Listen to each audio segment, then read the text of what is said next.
Will you please welcome Randy Gage?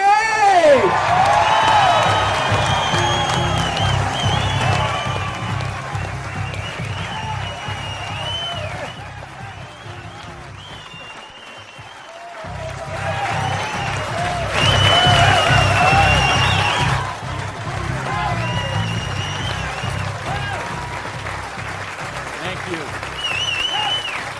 Thank you.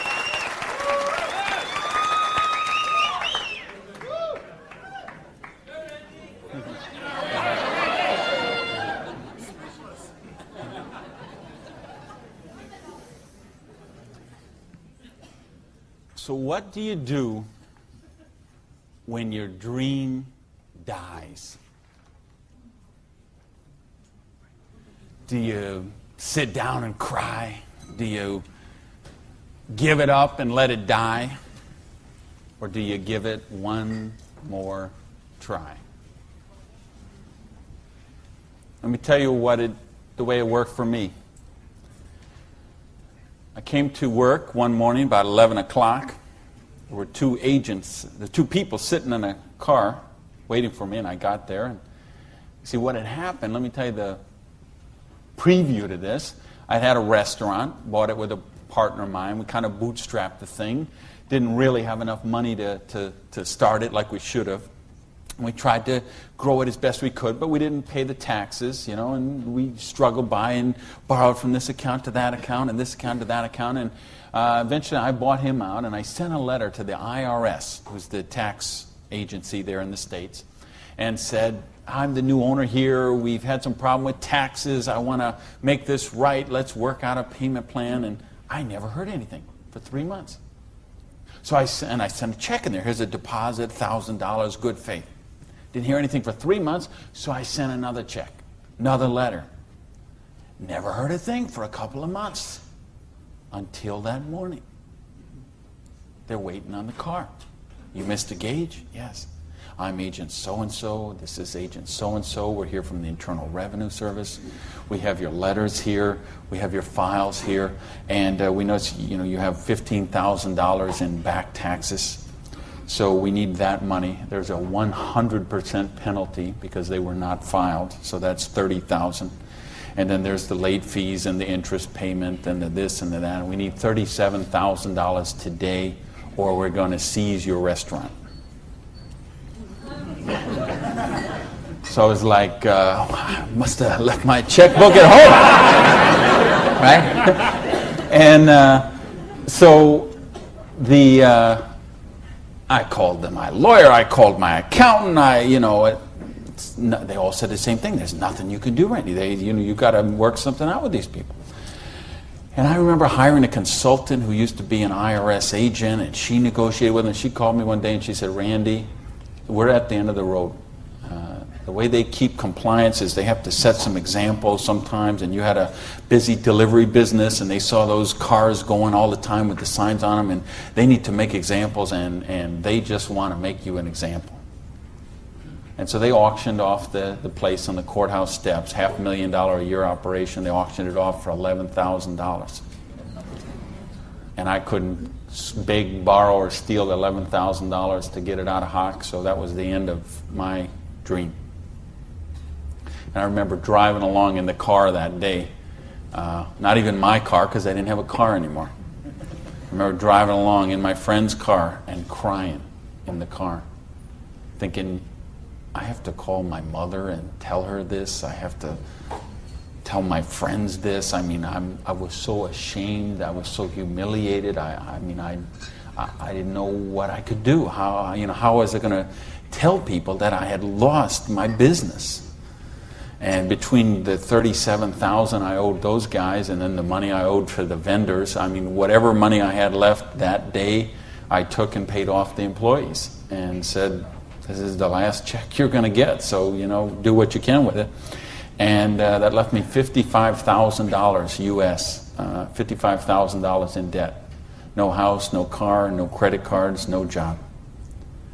And what do you do in a situation like that? Well, when you have your dream. And see, that was the biggest dream I had at that point in my life.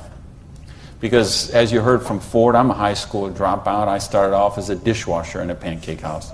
And then I worked my way up to cook, and then I became a waiter, and then I was a manager trainee. And I thought, boy, if I could just be a restaurant manager, that would be, I could wear a tie, I'd go around with the coffee pot. How's your dinner this evening? Everything okay? You know, I thought, oh, this would be it. Until I got that job. And then I realized I worked 60, 70, sometimes 80 hours a week for a fixed salary. And, you know, and then I became like the problem store manager, and they sent me around to different cities whenever they had a store losing money. They would send me there, and it was my job there to go and be the turnaround guy. So I'd go in and work on the payroll, work on the food costs, the controllable expenses, make the thing profitable, and they'd send me somewhere else.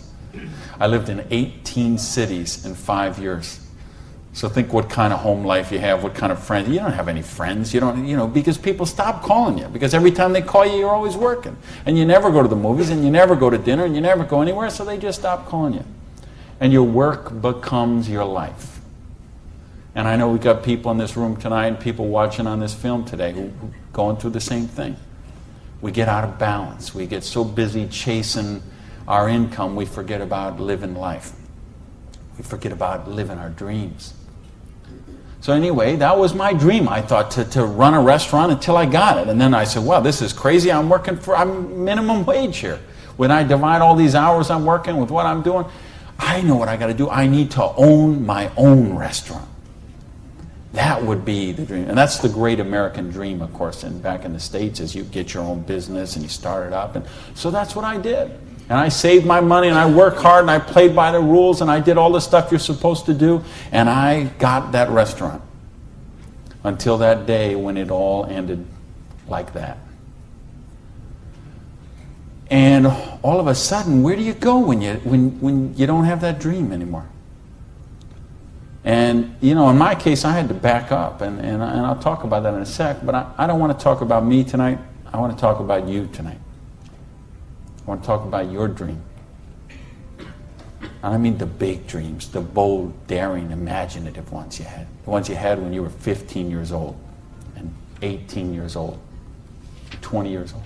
Because you know what I see people give up on their dreams. And it seems the older we get, the more we give up on our dreams. And you know, talk to any kid who's 15 years old, and they know they're going to have a great car when they grow up, and a great house, and a great job, and a wonderful spouse, and they're going to be rich, and they're going to be successful, and they're going to be an astronaut, or a football star, or a rock star, or whatever, right? There's no limits to what they can dream. And what happens along the way? They get out, they go to school, they get out as 22, 23 years old, all of a sudden they take a job they don't really want. It's not their dream job, but they figure it'll do for right now. And then maybe they find out about another job, and that's not their dream job, but it's a little more money than the last one. And they meet someone along the way, and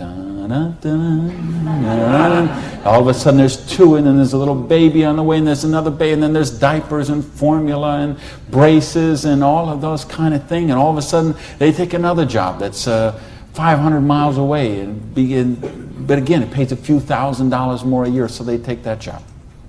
And all of a sudden you're 35 years old, you're 45 years old, you're 55 years old, and you forgot about your dreams. That's what tonight is about. I know you heard it's a business opportunity. Nah, it's a dream opportunity.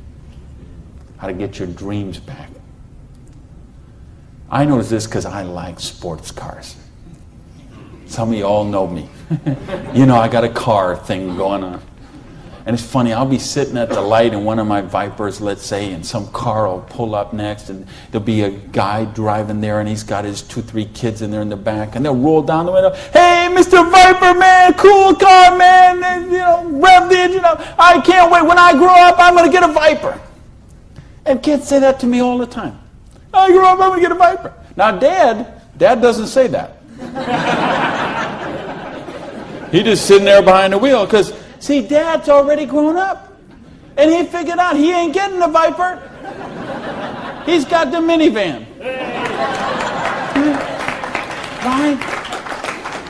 What happened along the way? You know, because, and it's funny, every year they publish the list of the most popular cars. And I see it every year, and it comes out. And I read the list, and it's funny. Now, when I talk to kids, and I talk to a lot of kids, they always like cars. And I'm going to get a Corvette, I'm going to get a Lamborghini, I'm going to get a Ferrari. And then when they publish this list of the best-selling cars, it's Toyota Camrys and Holdens and Mercurys and Ford Escorts and Geo Metros, the broke mobiles, right? These are all cars they make for broke people. You see that? Like the Holdens you got here. Right? And the Toyotas we got there, and the Chevys we got there, and the Buicks we got there. They make those things for broke people. Now, how come when I see the list of the top 10 things, I don't see Ferraris and Lamborghinis and Rolls Royce and Jaguar and Bentley? Because they gave up on their dreams.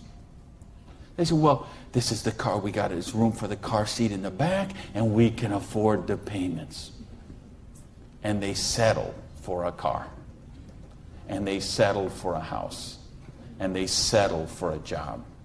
And they settle for a life of quiet desperation. When they could be living a life of joy, challenge, growth, adventure, and prosperity. That's what tonight's about. I want you to think about, really, here's the challenge I would give you. I want you to think of 5 things you would do, have, or become if money was no object. I mean, really think about this, okay? You don't have to write it down. I just want you to think about it. But think about if you had Bill Gates' kind of money, if you had Larry Ellison's kind of money, if you were one of these .com billionaires, would you be driving the car you're driving right now that you got here today in? How many people, tell the truth now, if money was no object, how many people would have a different car in the parking lot tonight? Okay. Now, if money was absolutely no object, you had 30, 40, 50, 60 billion dollars, how many people would have a different roof over their head when they went home tonight? How many people have a better wardrobe? Ladies, how many of you would have bigger closets? Right? Yeah. So this tells me something. This tells me you do have dreams. And you want to live them, or you wouldn't be sitting here tonight. See, most of Australia tonight, most of New Zealand tonight, most of the United States, UK, everywhere where they're watching this video, most people aren't gathered like this. Most people are sitting on a recliner, rubbing the hair off the back of their head, drinking rancid fermented hops, watching the Idiot Box. 6 hours a day. And this is their life. Monday morning, 6:30. The alarm clock goes off. And they hit the snooze bar. If I could just get 15 more minutes. And they wait 15 more minutes, and they hit the snooze bar again, and they get 10 more. And then they got to get up, and they rush in the shower, and they jump in the car, and they buy their breakfast through a drive-through somewhere, and then they go to a job they don't like or actually hate. 85% of them, a job they don't like or actually hate, and they get through Monday till 5 o'clock or 5:30 or 6 o'clock, and then they go out and they face the traffic going home. They probably get drive-through dinner somewhere, dinner in a bucket to take home to the kids, get in front of the Idiot Box and sit there in a coma till they fall asleep, or they crawl into bed. Until Tuesday morning, 6:30, it starts all over again. Wednesday, hump day. Thursday, we're almost there. Thank goodness it's Friday. Because you know what Friday means, right? Because Friday means somewhere near the end of the day, the boss is going to say, hey, here, boy. You're going to get out that little paycheck. And they're going to get that paycheck, and for one brief moment in time, it's going to feel like it's theirs. But we know it isn't theirs, is it? because they got all those little window envelopes from the credit card company just waiting for them. And that money is spent long before it ever got there. But for this one brief moment in time, it feels like theirs. So I don't know what they do here in Sydney, but I know what they do in the States. They go out to Pizza Hut. All right? So it's off to Pizza Hut for a deep dish, meat lovers, extra cheese, extra meat, but, Diet Pepsi because I'm trying to hold my weight, And off to the Pizza Hut, and then it's off to the neighborhood video store where they rent 3, 4, 5, 6, 8, even 10 videos to get them through the weekend. And they will spend their entire weekend sitting on that same recliner, rubbing that same hair off the back of that same head, drinking the same rancid fermented hops in a coma all weekend long, video after video after video, so they don't have to think about their life of quiet desperation until Monday morning, 6:30, when it starts all over again. This is life for a lot of people. This is life for millions of people. They're missing out on the real life. They're missing out on the real joy. And I don't want that for you. I didn't come 12,000 miles here to tell you what you want to hear. I came to tell you what I think you need to hear. We got a business here that offers you a chance with unlimited income potential. It's a business to help you be successful while you're helping other people reach success. You choose the hours you work. You pick the people you get to work with. I mean, do you know what a joy that is? Just to be able to pick the people instead of those slobs you're working with. Right? I mean, the tax advantages are extraordinary. The travel opportunity, if you're like me and you love to travel the world, the travel opportunities in this business are simply amazing. Okay? So what's it take to do the business? Well, it doesn't take a lot of money. This is a very low startup cost business. It doesn't take a lot of time. This is a business you can start in 7 to 10 hours a week. And what I'm going to share with you tonight is a 2 to 4 year plan. So you say, is this a get-rich-quick scheme? Yes, as a matter of fact, it is. Okay? Because anything that can get you rich in 2 to 4 years is a get-rich-quick scheme as far as I'm concerned. Because what are most people doing? They're doing the 45-year plan, which is they get a job around 20 years old. They work for 45 years at that dead-end job they don't like or actually hate and retire around 65 years old and try to live their golden years on half of what they couldn't get by on when they worked. Do you get that? Your retirement's about half of what, and I've been in all the country I've been in. I can't tell you how many different countries, and I've been in socialistic countries and free enterprise countries and everything in between, and I can tell you the retirement security, it's the same in all those places. Your golden years, if you're counting on the government to take care of you, if you're counting on pensions to take care of you, you're looking at living your golden years on 50% of what you can't get by on right now. So if your idea of your golden years is walking your poodle around the block, good luck to you. But if you think you're going to travel the world and go see your grandkids and live a wonderful life of leisure, you better take a very good look at what we've got to show you tonight. Because you've got to control your own destiny. You've got to control your own income. You've got to control your own retirement security. And that's one of the biggest benefits of this business. So it's a 2 to 4 year plan, takes 7 to 10 hours a week. It doesn't take a lot of money.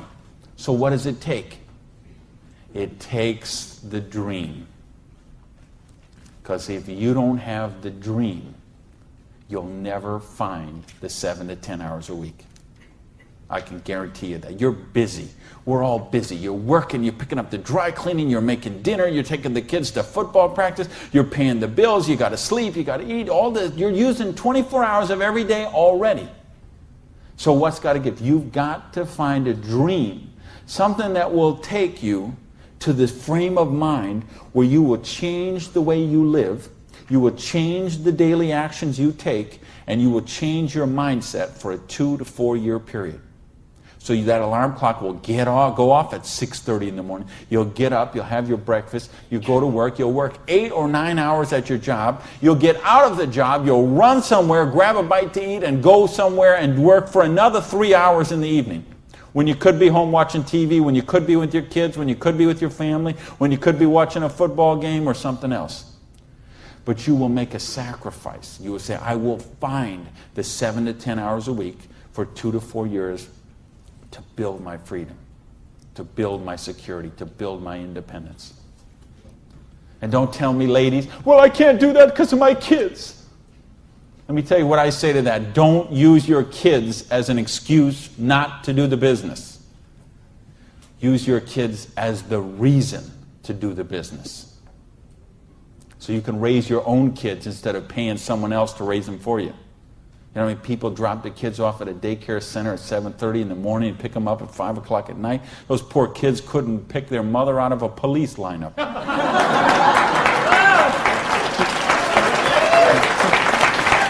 Right? Don't use your religion as an excuse. Let me tell you, I missed a lot of church for a couple of years while I built my business. I was doing meetings on Wednesday nights instead of going to church on Wednesday night. Some Sundays I was in a different city working with a long-distance line instead of being at church. But you know what happened? I tithe 10% of every penny I make to my church. And I make a lot of pennies these days. Okay, some Sundays, we seat 800 in my church. You know, some Sundays, they put that basket around and it starts here and it goes all the way down the aisles, all that just like that. And you know, sometimes the check that I put in there equals the checks of 799 other people all added together. That's what missing a few days of church did for me. Gave me time to serve on the board of the church, 2 years as the president, a couple years more as the Blue Ribbon Committee. I've been able to contribute to the church. I've been able to teach a class on prosperity on that. See, I couldn't do that when I was broke. Do you really get that? You can't do these kind of things when you're broke. You can't help your kids when you're broke.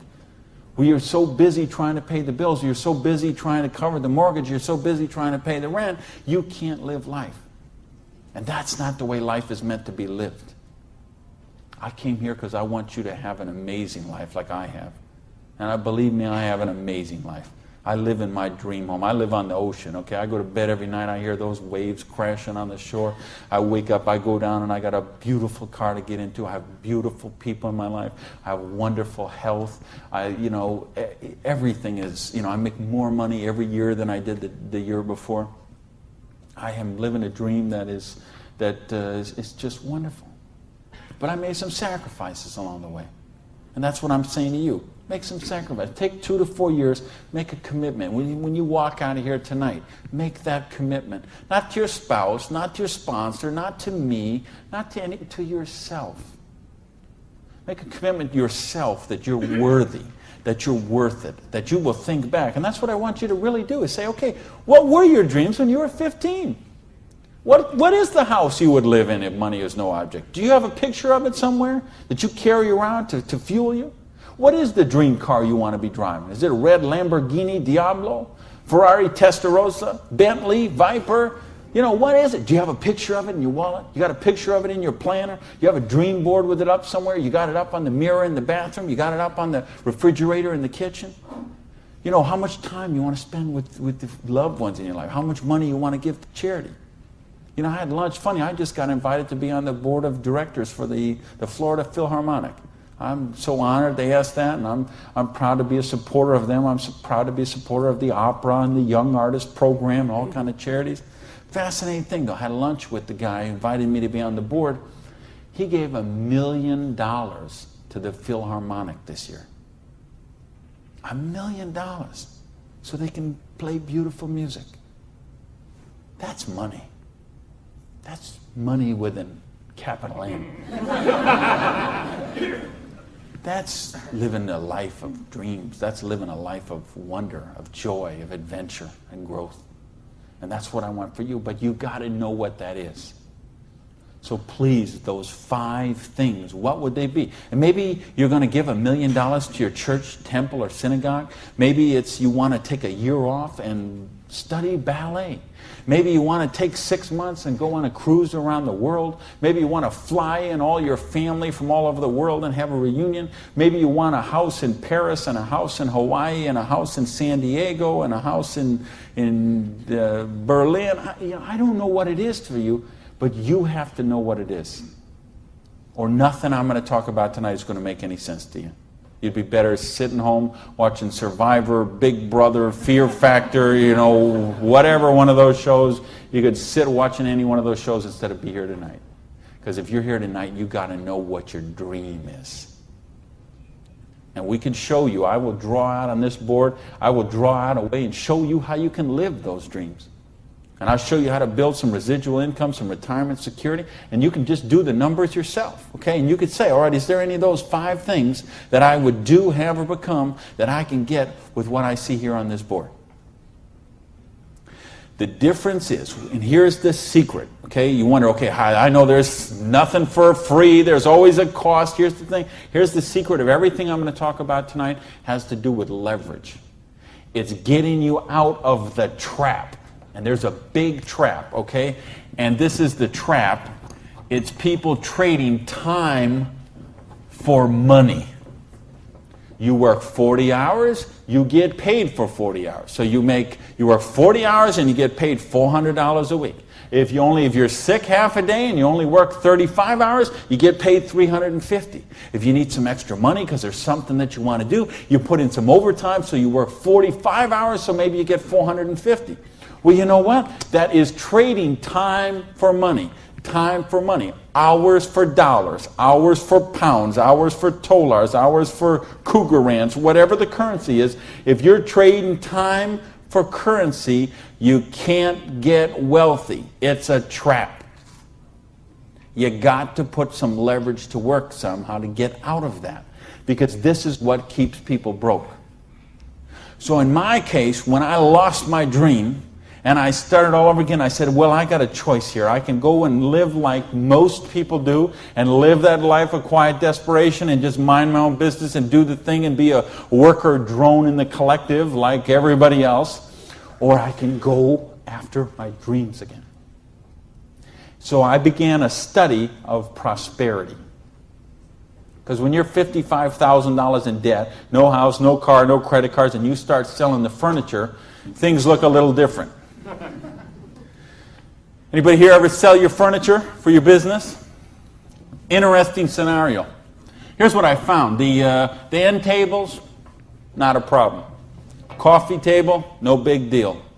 Kitchen table, hey, you can always eat in the sofa. Lamps, no big deal. You got the light in the kitchen on the ceiling. But the sofa and the bed and the TV. How did I know you'd know that? The bed, the sofa, and the TV, they gotta be the last to go. Because see, I don't know if you got it here, but what we have in the States, we have infomercials on all night long. So once midnight hits, these infomercials start, and they're all about how to make money. So what do you do when you're $55,000 in debt and you're sleeping, with no furniture and whatever? You sit up all night and you watch infomercials. And then you sleep all day and you're so depressed, and you get up and you read the one ads and you think you don't have bus fare to go to the job interview, and you think how miserable your life is, and you eat macaroni and cheese 3 times a day, which is what I did for weeks and weeks and weeks. So I'd get up, sleep, mope around, eat my macaroni and cheese, and then midnight would start the infomercials. And I remember we had a Vietnamese guy named Tom Vu. I don't know if you ever saw that here, this infomercial. He had one of those courses on how to buy real estate, no money down. So one night, it's 3 a.m., I'm sitting on the sofa. Tom Vu comes on. He says, "You, sitting on the sofa! You, it's 3 a.m. Now I know he's really worried, because it's 3 a.m. I'm sitting on the sofa. He said, "You sitting on the sofa at 3 a.m. Your wife's asleep. Your baby's asleep. You are a loser. Nobody cares about you. You a loser. If you don't buy my program, you deserve to be broke.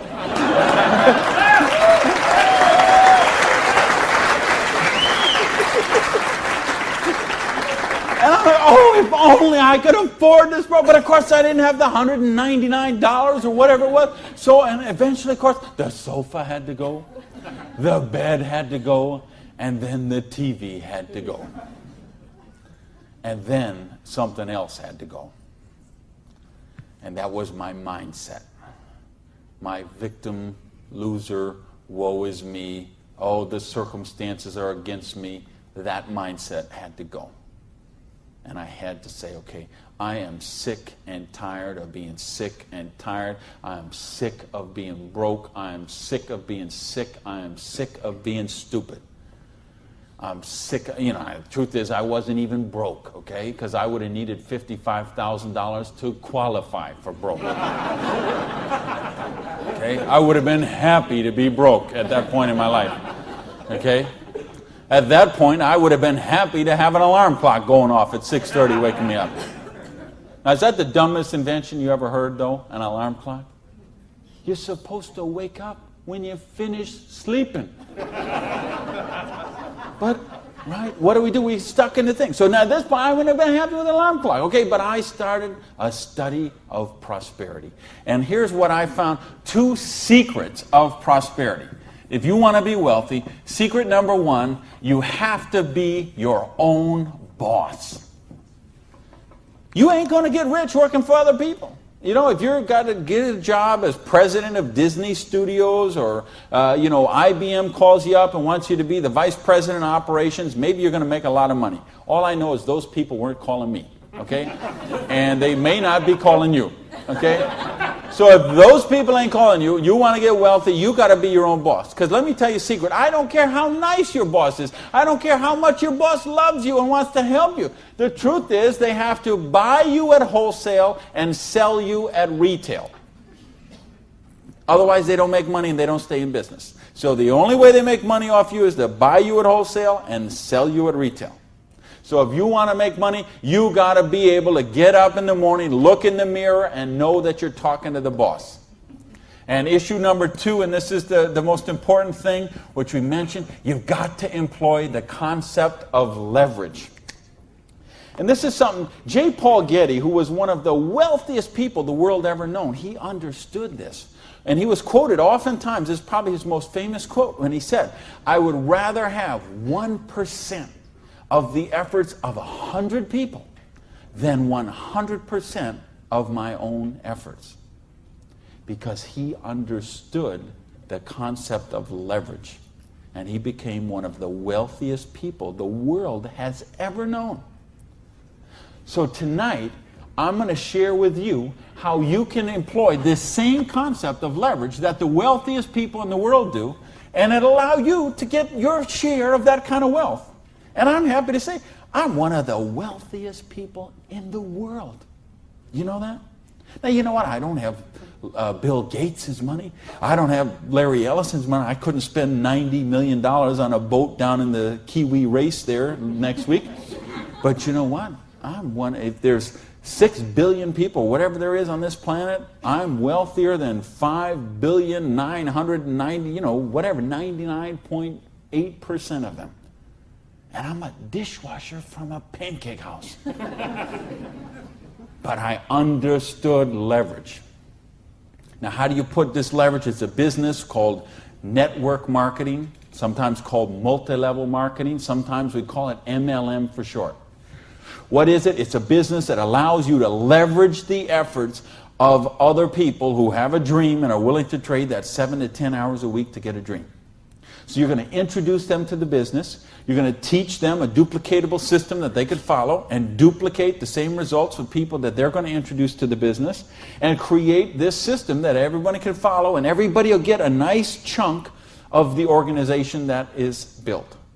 And because you direct your own organization, because you are your own boss, you get some residual income out of the efforts of the people that you introduce to the business. That's the leverage. It's no different than when Madonna makes a record and every time they play that CD, she gets a royalty of that. When Coppola does a movie and that movie plays, it gets a royalty of that. This is how the average person can get leverage. See, if you got money, leverage is not a problem. You can leverage your money. You can buy stocks, bonds, invest in companies, invest in real estate, all that kind of stuff. I couldn't do that. If you could buy a franchise. If I would have bought a restaurant franchise instead of opening my own restaurant, chances are I'd still be in the restaurant business. But you know what? I couldn't afford the franchise fee. I didn't have that kind of money. Ask someone about the stock market, they'll tell you, unless you got $25,000 you can afford to lose, don't even get in the stock market. Well, I didn't have $25,000 I could afford to lose. I didn't have $25 I could afford to lose. Forget about. So I didn't have the money to leverage. And if you got a couple $100,000, couple million you can leverage, hey, maybe you don't even need to be here tonight. But I'm speaking to the rest of you who don't have that kind of money. And the rest of you who used to have that kind of money till the stock market tanked, and now your retirement fund is 40% of what it was 2 years ago. Okay, let's talk about how you build your security. Well, so what is network marketing? It's just a new paradigm in distribution. Been around for over 50 years now. And it is, why I say it's a new paradigm in distribution is because it's changing the way we get products and services to the consumer. And with things that have happened recently, like the internet, overnight shipping, satellite, telephone, fax technology, all of this stuff is driving network marketing to be a bigger force today than it has ever been. So it's been growing consistently for more than 50 years. There are somewhere between 14 to 16 million people in the network marketing direct selling industry. And it will do somewhere between 70 and 80 billion dollars US this year. So this is a very credible business. And if you've been reading the financial papers the last few years, you've seen it mentioned in the Wall Street Journal, had front page cover stories on Success Magazine, Forbes Magazine. The mainstream press is really starting to pick up on this. Now, why is that happening? Is because it's the future. It's what has to be, because what has happened in the past doesn't work anymore. In other words, here's how it used to work in distribution. We'd have a manufacturer. They would make a product. They would sell it to a wholesaler who would buy it, resell it to a rack jobber who would buy it, resell it to a retail chain. They would buy it, send it to a warehouse somewhere, sits in a dusty warehouse for 6 weeks, and then it gets transferred by truck, maybe it goes to the store, and then you come in the store and you buy this product. Well, they had to make money, they did. You have all these parasites who were taking money out of your product. I say, why am I calling all those people parasites? Well, it's not that they're not nice people, it's just that made sense 100 years ago. It doesn't make sense today. Because today, we can have a network marketing company manufacture a product and send it direct to a distributor who in many cases is the end consumer, and in other cases is just conversationally marketing the products with their friends, neighbors, and relatives, and we eliminate all these other people in the middle. So look at the difference. This made sense 100 years ago. Something came by boat over here. Maybe it went from California, it went on a ship, came to the East Coast here, and then it was transported across to Australia, over to the outback. It was the same thing with us. We used to get stuff from England, and it would land in Boston or New York, and then it would go by stagecoach across the country, and then it went by train, and then it went by truck, and this is the only way it worked. This is all we knew. Then we got fax machines, we got the internet, we got Federal Express, UPS, overnight delivery, we got 800 telephone numbers, we got fax machines. All of a sudden, this doesn't work anymore. It's a broken model. Why do you think so many businesses have been in bankruptcy in the last 5 years? And I mean big name, 100, 200-year-old companies, retailing giants like Macy and Stalwarts that we would think have been around forever. They went into bankruptcy court. Why? Because they have a broken distribution model. This is the model of today. This is the model of the future. And with what we're doing now with internet and 800 numbers and ordering, this is going to get just bigger and bigger and bigger. So what this does is this allows you an opportunity to participate on a new paradigm in distribution. I want you to think when fortunes were made. They're made in revolutions. The agricultural revolution made a bunch of rich landowners. The industrial revolution made a bunch of rich factory owners and business owners. If you think of Carnegie, the steel, the Amoco people, the Standard Oil people, the Henry Ford and the Chryslers, and think of all the old money today. It all came from the families we know today. It came from the Industrial Revolution. So now we have the distribution revolution. So what this means is that 50 years, 75 years from now, there's going to be a meeting at a hotel somewhere in Sydney, Australia, and they're going to say, think about the old money today, the Gage money, the Hawkins money, your money, and say that was made in the distribution revolution. Because they saw the power of the internet, overnight shipping, fax machines, 800 number, and how to put all this together into the new paradigm of distribution. This is what we're in right now. And I believe the next 2 years is going to be the biggest years of growth in the history of the industry. And you could be a part of it. Well, your income 40 years from now is going to be present on what you do for the next 2 years. Now notice we have all this money that got wasted before. Where did it go? Well, there's two places it goes. Number one, it goes to product research and development. And I'm going to talk about that in just a little bit. And the other place it goes is right here to you, the distributor. The people who actually get involved with the business. All this money that you use, because see, sometimes you could go to the store, you could buy a box of cereal for $3.50. The actual cereal, the cost of that cereal might be 40 cents, 35 cents. What is all the rest of that money? It's all this wasted layers of distribution. So see, that isn't necessary anymore. So that money gets freed up, and because you are a pioneer of the industry, because you are somebody with a vision and a dream, and you're willing to trade the 7 to 10 hours a week to get the dream, you are going to cash in about that. I want to sketch out how the business really works, so you get an idea how the money takes place and how you can participate in that. I guess, is this? I think this is, I found the secret. You do it a little different here down under. All right, let's talk about how you make money in the business. You, not me, not them, you. How do you make money? Well, you got a dream. You're willing to trade 7 to 10 hours a week for 2 to 4 years to get your dream. So you sponsor in the business. Okay, you make that commitment. Your sponsor says, all right, I'm going to work with you, train with you. What we're going to do is we're going to help you identify, and I'll use this as an example, 6 people who you know who have a dream and would be willing to trade 7 to 10 hours a week to get the dream. Fair enough? Everybody follow me so far? Everybody follow me so far? All right, just making sure you're not nodding off over there. All right, now let's suppose that everybody involved in the business produces a volume this first month that you get involved in the business of $100. Now notice I didn't say $1,000 or $10,000 or $100,000. I said just $100.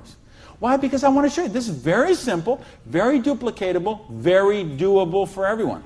The secret of this business is leverage. We have a lot of people doing a little bit, just 7 to 10 hours a week. So now if you and each of the 6 people you introduce into the business produce a volume of $100 the first month, you'd have $700 worth of volume in your organization, right? Now, we have a lot of different companies represented here tonight. There's all kind of different pay plans. But I think you're going to find, as an average, what you're going to see in the business is you can make about 10% of what your organization does in volume. So if you had 6 people plus yourself, everybody did $100, you'd have $700 volume, so you'd make $70 your first month in the business. Now you say, come on, Gage, you brought me here for $70 a month. I can't even wash my Lamborghini for $70 a month. I understand. But see, believe me, I understand.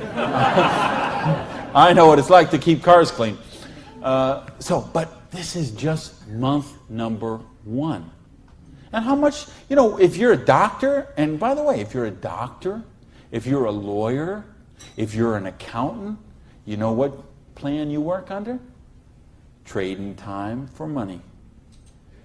Just like the bus boy at the Denny's restaurant, the doctor, the lawyer, the accountant, trading hours for dollars, same thing. So how much did you make when you learned to be an accountant? You probably went to school for 10 years. Well, you learned to be a nurse, when you learned to be a doctor, when you learned to be a lawyer. Think how many, you didn't make anything. So don't be crying about your lousy $70 here, okay? Because you're learning the business. Because look what happens next. Now, the second month, we're going to say, we're going to help you help your people. We're going to teach you that duplicatable system to teach your people. And we're going to have them, now we're going to say they're not quite as bright as you are, okay? They didn't quite get this as good as you did. So they each got 5 people that they're introducing to the business, all right? Now, of course, it will not work out exactly this way, because I know some of you accountants there are sitting there thinking, okay, this guy might only get 4. Don't worry about that. I'm just making an example. So you got the 6, and this 6 each got the 5. Well, that would put 30 new people in your organization. Plus, you still have the 6, plus you got you. So now, the second month, you'd have 37 people, each doing $100. How much would that be? $3,700, right? So 10% of that would be how much? $370. Now you say, okay, $370 is a nice little pin money, but it still isn't going to buy my Lamborghini. I understand that. But that's just month number 2. Because all of a sudden, look what happens. There's 36 other people who are, now they're not working for you, they're working for themselves. So they're not calling in sick, they're not stealing paper clips to take home, okay, none of this stuff. They're all working for themselves, right? Now, what happens when we duplicate the process? And we say, now we're going to teach them how to teach their people. And you say, well, how do you do that? We've got a complete step-by-step duplicatable system to show you how to do that. You're going to teach your people how to teach their people. So we say, what if those 5 each just got 4? Now, why I'm doing this? Because I want to be really, really conservative. If I showed you what could really happen, I'm afraid you might swallow your teeth. So I'm going to be very conservative. So now if the 30 people each just got 4 people, now we'd have 120 new people in the organization. They don't work for you, they work for themselves, 7 to 10 hours a week, they're building a dream. 120 plus the 30 plus the 6 plus you, that's 157 people. Everybody just doing, not 1,000 a month, not 10,000 a month, not 100 lousy dollars a month does $15,700 income or volume, which means your income for month number 3 would be $1,570. Now, all of a sudden, we have a little money, we could play with something. We could do something with $1,500 a month. Do you know how many bankruptcies would be avoided with $1,500 a month? I would make a bet to say of all the personal bankruptcies, and there's been a record year for personal bankruptcies the last 6 or 7 years in a row. Every single year has broke the record from the year before. And I had someone very close to me did this just a couple of years ago. And I'm telling you, I bet 90% of them would be eliminated with $1,500 a month. In fact, 90% of them would probably be eliminated with $300 or $400 a month. Just this much, the $370 a month, would help most people that they could just start paying down their credit cards instead of paying those minimum balances every month. By the way, do you know how long it takes to pay off your credit card if you're paying the minimum balance every month? 10 years? 20 years? 30 years? 40 years. That's how long it takes. So if you're paying the minimum payment every month, get happy, because in 2042, you're all paid off. All right, now we're going to go down one more level. Now we're going to say, what if the 4 people each just work with 3 people? Now again, everybody's not going to do it this way. Some are going to do it more, some are going to do it less, but I just want you to see how it works. Now the 120 people each do 3 people. That give us 360 people, plus the 120, plus the 30, plus the 6. This comes to how many? Somebody help me. I'm a high school dropout. 500 and something. 517, is that right? Who's here? Somebody good in math? So 517 times 100 is $51,700 volume in your little business that you got no employees, no office, no overhead. You're running this from your kitchen table or your spare bedroom or your hallway or your closet. And you're doing $50,000 volume a month. Do you understand? We can leave this hotel. We can go down the street, Elizabeth Street. We can go onto Oxford Street. We can go to Liverpool. And we can find shop after shop, beauty salon after beauty salon, store after store, dry cleaner that are not doing $50,000 volume a month. And you're doing it out of a part-time business 7 to 10 hours a week. Why? Because you're using leverage. Do you get this? Yes! Because, do you really get this? Yes! Because, let me tell you a secret. If you get this, you're not going to sleep very well tonight. Believe me, I have spent many a night just laying on the pillow, looking at the ceiling and seeing 6 get to 5, get to 4, get to 3. Okay? If you understand this, now we're talking $5,170 a month. Now, you know what? I did that in 4 months. It's at 1, 2, 3. What if you didn't do that in 4 months?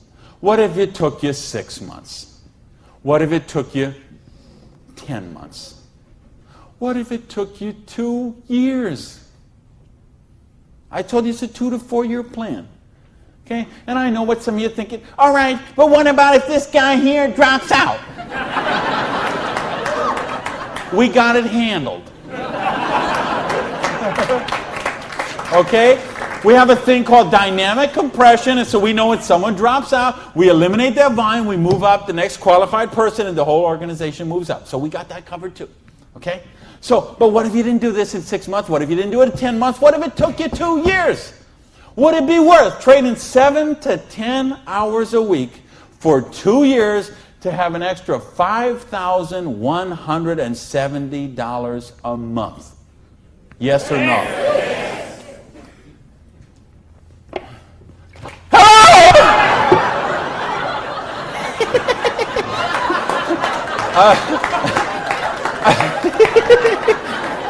Aren't you glad you got the front row, baby?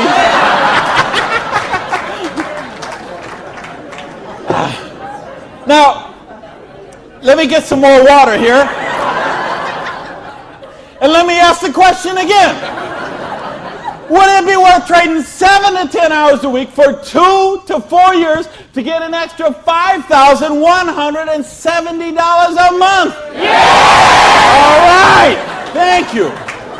That's a little better. That's what I'm talking about. When you get this, when you really get this, you're not going to sleep tonight.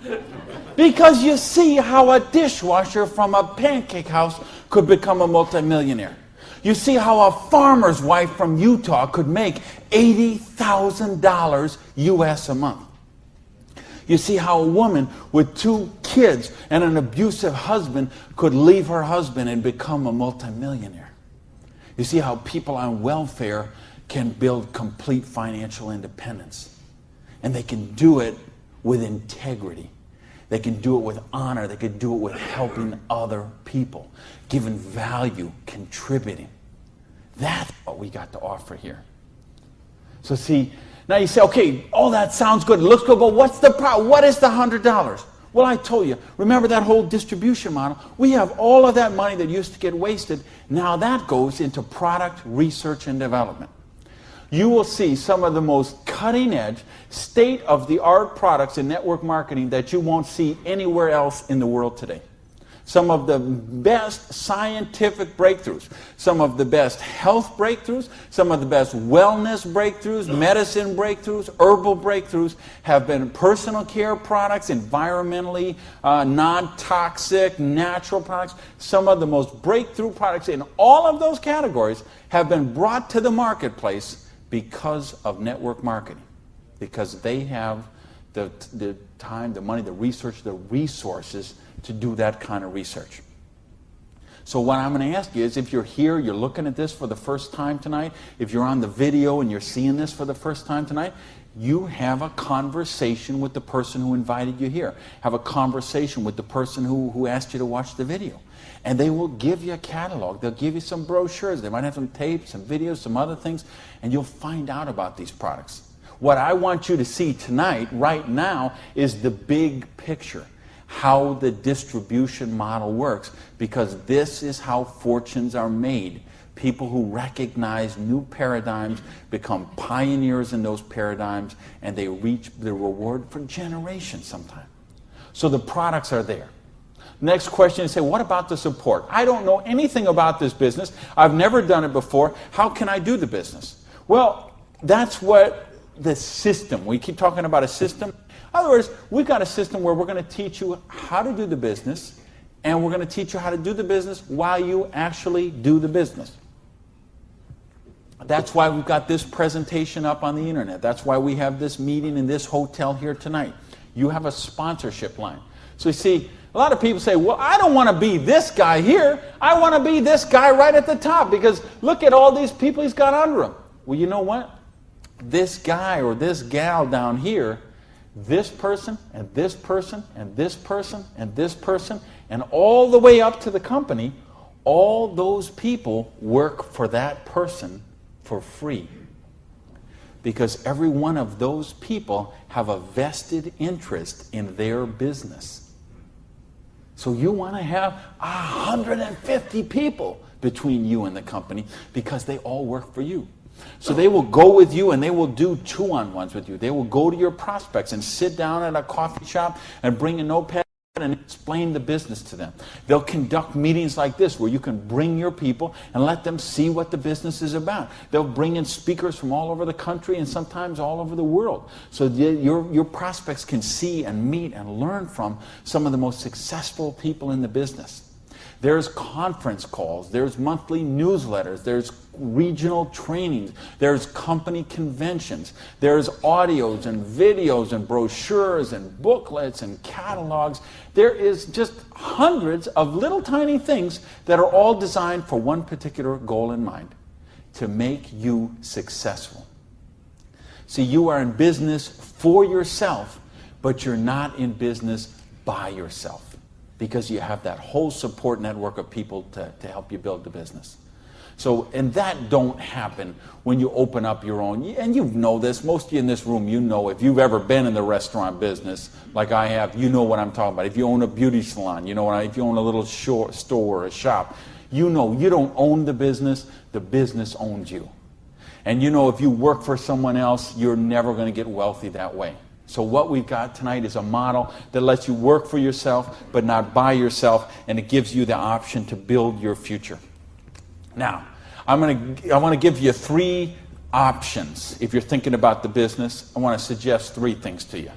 Option number 1 is you say to me, you know what, Randy, that sounds good, it looks good, but you know what, I'm one of the 0.1%.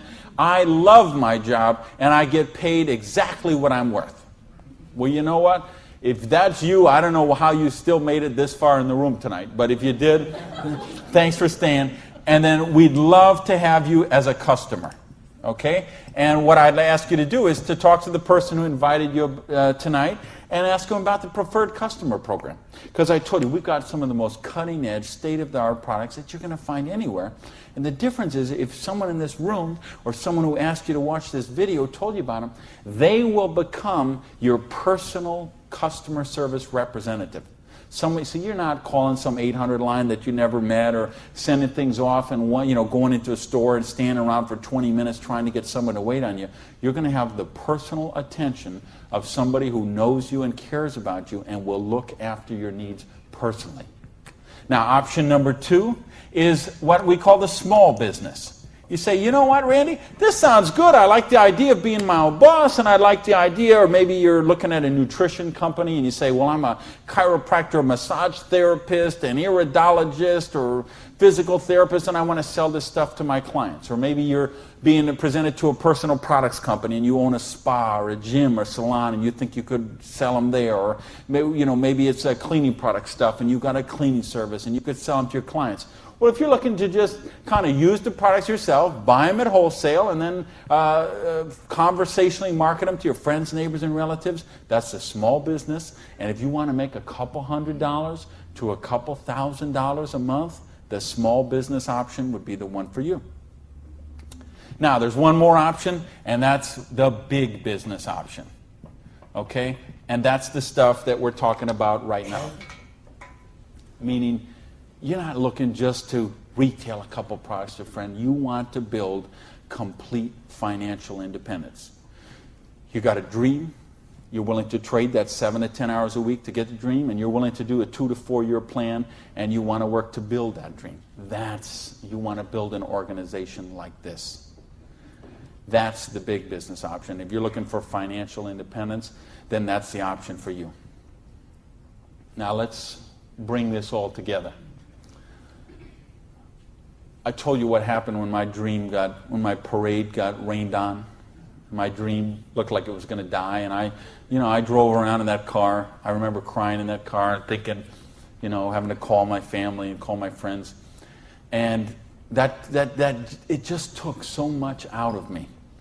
And I'll tell you what I did.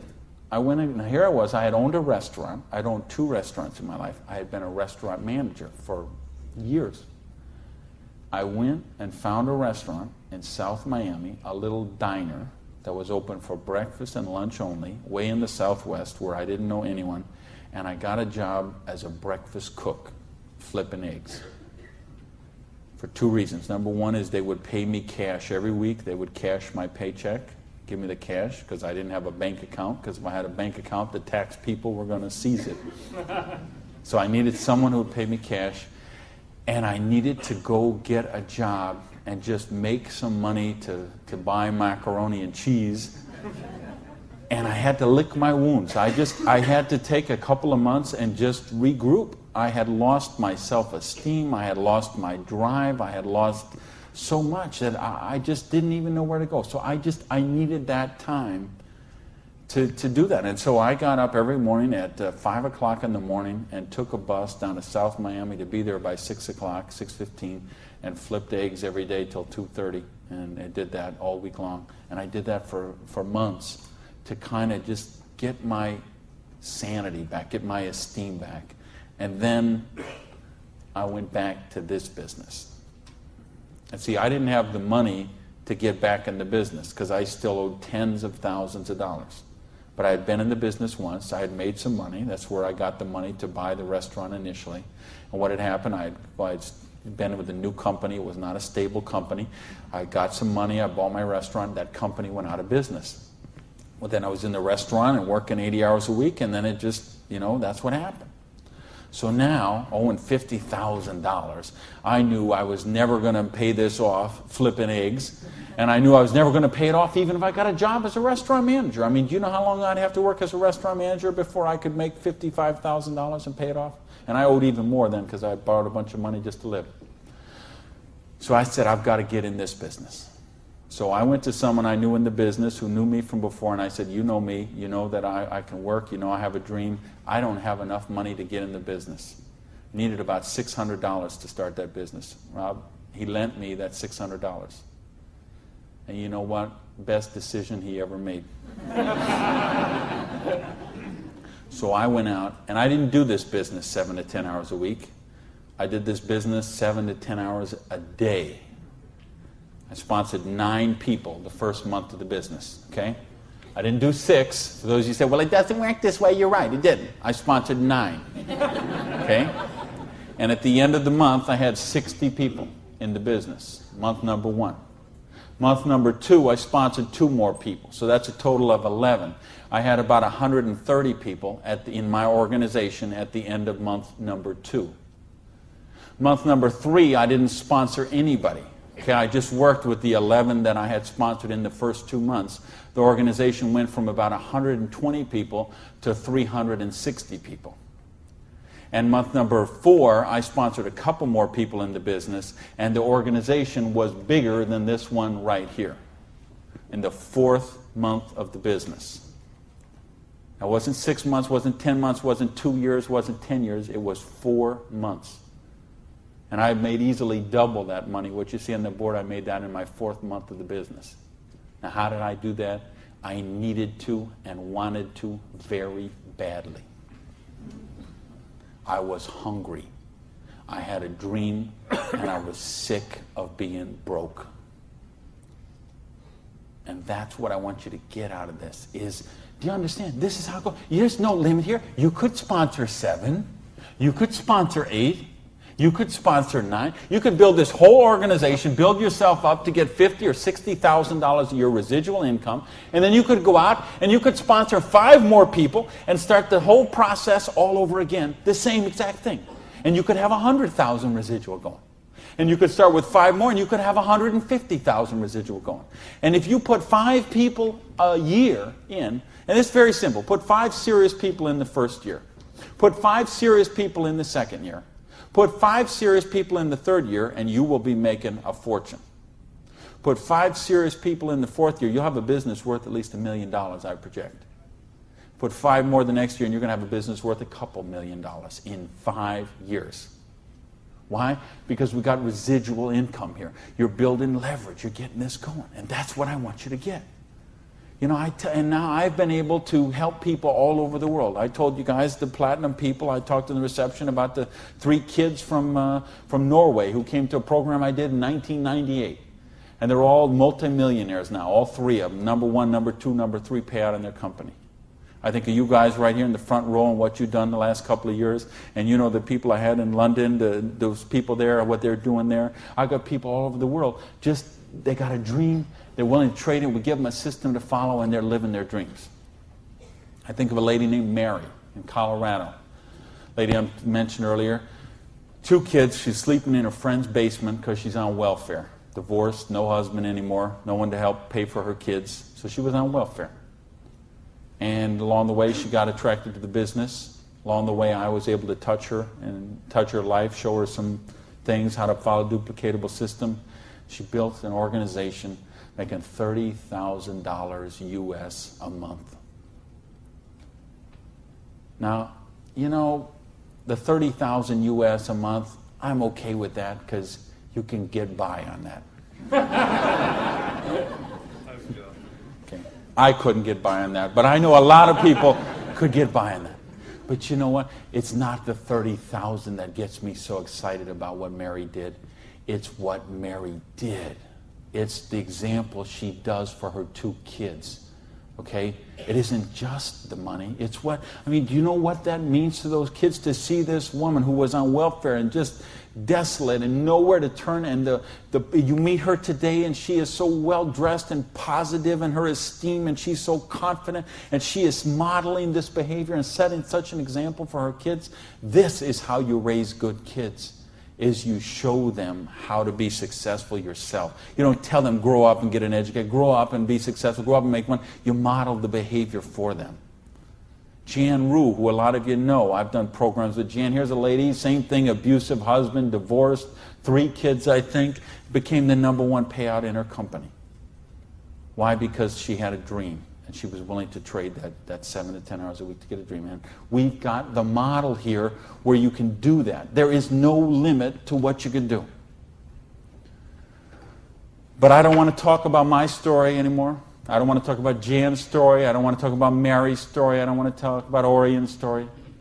I want to talk about your story. I don't want to talk about my dreams, Jan's dreams. I want to talk about your dreams. You know, go back to where we said earlier. Is there, did this kind of thing, if you did this in 6 months, a year, 2 years, is there something on your list of 5 things you do have or become you could do with the down payment, with what we're talking about there? And if not, how big is your dream? How are you willing to pay the price? Are you willing to live your dreams? Because if you are, we've got the business that will allow you to do that. So I got a couple questions for you, and then I'm out of here. I'm looking for 1-word answers. Question number 1.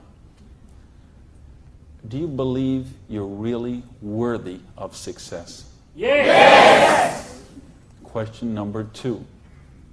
Are you really willing to live your dreams? Yes! Baby! And question number 3, the last question, and I'm looking for a 1-word answer once again, and you better blow the roof off this joint, because that's it, and I'm out of here. Because all of this, all of these numbers, all these things, it all goes back to this one circle. These are not circles. Every one of these represents a person. And this circle right here represents you. And this thing only works if you believe in you. If you believe you are worthy, if you believe you have a dream, if you're worth that dream, if you're willing to trade the 7 to 10 hours a week to live that dream, if you're willing to not let your dream die.